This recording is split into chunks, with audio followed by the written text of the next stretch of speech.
বাটা মাছের পাতলা ঝোল করব, আদা লঙ্কা আর জিরে বাটা দিয়ে। লবণ হলুদ মাখিয়ে নিচ্ছি মাছটা, কড়াইয়ে তেল গরম করতে দিচ্ছি, গরম হয়ে গেছে, এবার ভালো করে ভেজে নেব। হলুদ মাখিয়ে নিয়েছি, তেল গরম হয়ে গেছে। আমি সরষের তেলেই রান্না করছি, সাদা তেলেও রান্না করা যাবে। তেলটা ভালো করে গরম করতে হবে।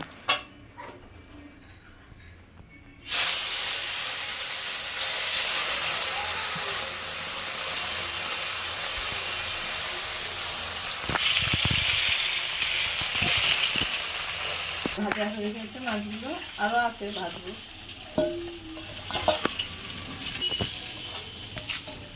ভাজা হয়ে গেছে, কড়াইয়ে মাছের তেলের মধ্যে আরেকটু তেল দিলাম,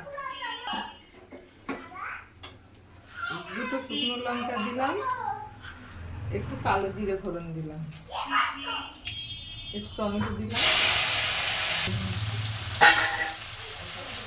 দিয়ে দিলাম আদা জিরে কাঁচা পাকা লঙ্কা, কাঠিটা দিয়ে অল্প একটু জল দিয়ে দিলাম,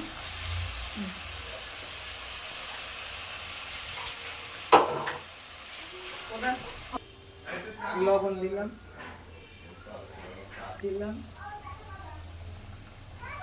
চিনি দিলাম একটু,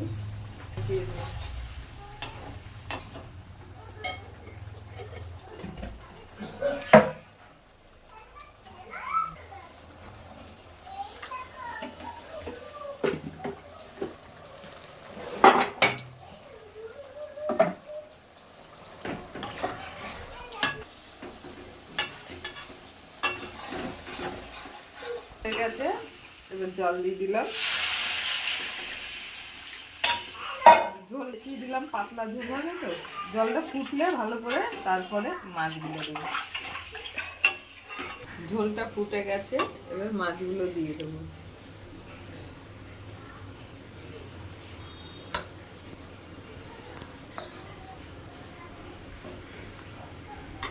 আর একটু ফুটবে, 5 মিনিট মতো ফুটাবো, তারপরে নামিয়ে দেবো।